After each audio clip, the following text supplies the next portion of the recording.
I prosecuted domestic violence crimes in Brooklyn, New York, for over 6 years.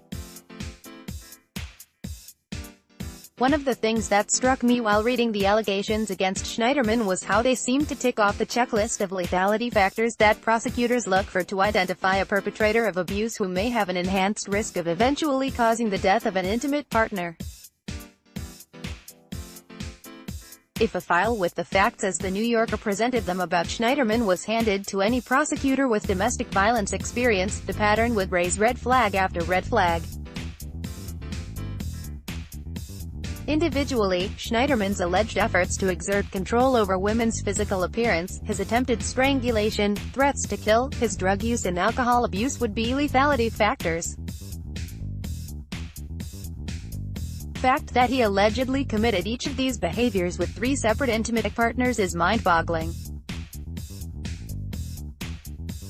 The allegations against Schneiderman, which he denied even when resigning from office, are especially chilling in light of his role in pushing through legislation seeking to protect women from the very kind of potentially lethal behavior he stands accused of. In 2005, Idaho enacted the first assault statute dedicated to strangulation and specified that no injuries are required to prove attempted strangulation. 5 years later, Schneiderman, then a New York State Senator representing the Upper West Side of Manhattan, introduced a bill in the state Senate that would eventually become New York Penal Law 121.11, which made criminal obstruction of breathing and strangulation prosecutable crimes.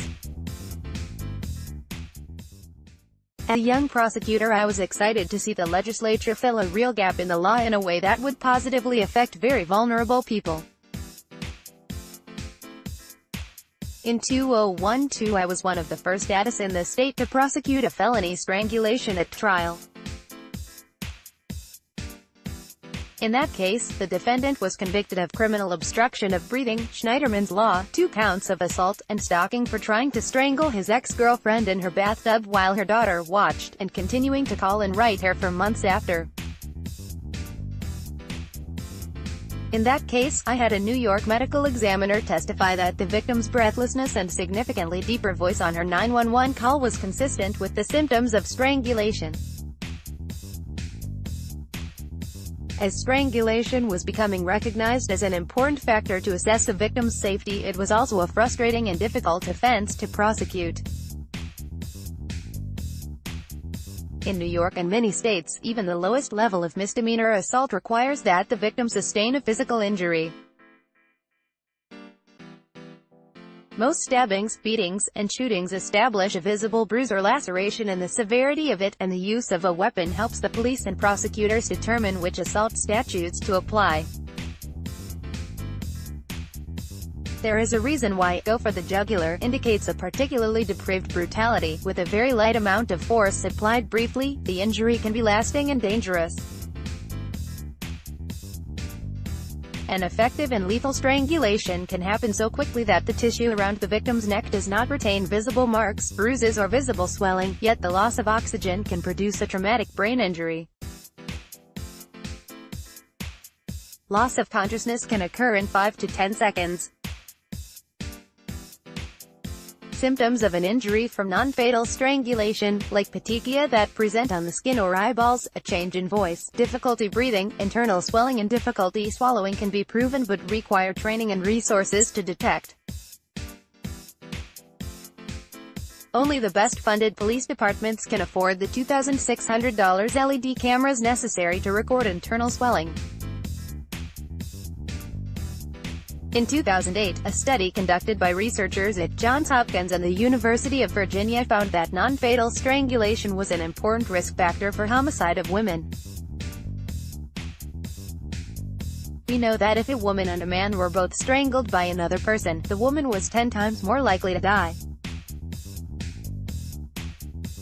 The 2008 researchers also found that experiencing a non-fatal strangulation by an intimate partner made a woman 6 times more likely to be the victim of an attempted murder and 7 times more likely to be killed. For the abuser who employs strangulation as one of their methods, as Schneiderman is alleged to, the chance of their act being lethal is 5 times more likely than abusers who use other forms of abuse. Abusing multiple partners over time and creating a pattern is uncommon among even the most notorious perpetrators of domestic violence. When it does occur, it's very alarming. It is much more typical for an abuser to cycle through periods of abuse and reconciliation with a single victim. Michelle Manning Barish, Tanya Selvaratnam and the anonymous women whose story is told in the New Yorker article each described instances where Schneiderman slapped, spit on and strangled them. The fact that Schneiderman was serially engaged in brief relationships that allegedly escalated to such extreme abuse and control in rapid succession would be significant. The fact that his methods and interests remained so consistent with each individual alleged victim shows that his choices to exact psychological taunts and physical violence on women had nothing to do with each individual woman's behavior or reaction. Whomever he happened to be with would be on the receiving end. Silence around domestic violence is one of the factors that allows it to persist all over the world. If the allegations against Schneiderman create a public dialogue that speaks up about strangulation, coercive control and patterns of abuse, we can do more to name these behaviors as violent, victimizing and abusive. When more people are educated about the danger of these actions, we can call it what it is, not role-playing, but violence that can lead to the death of a victim.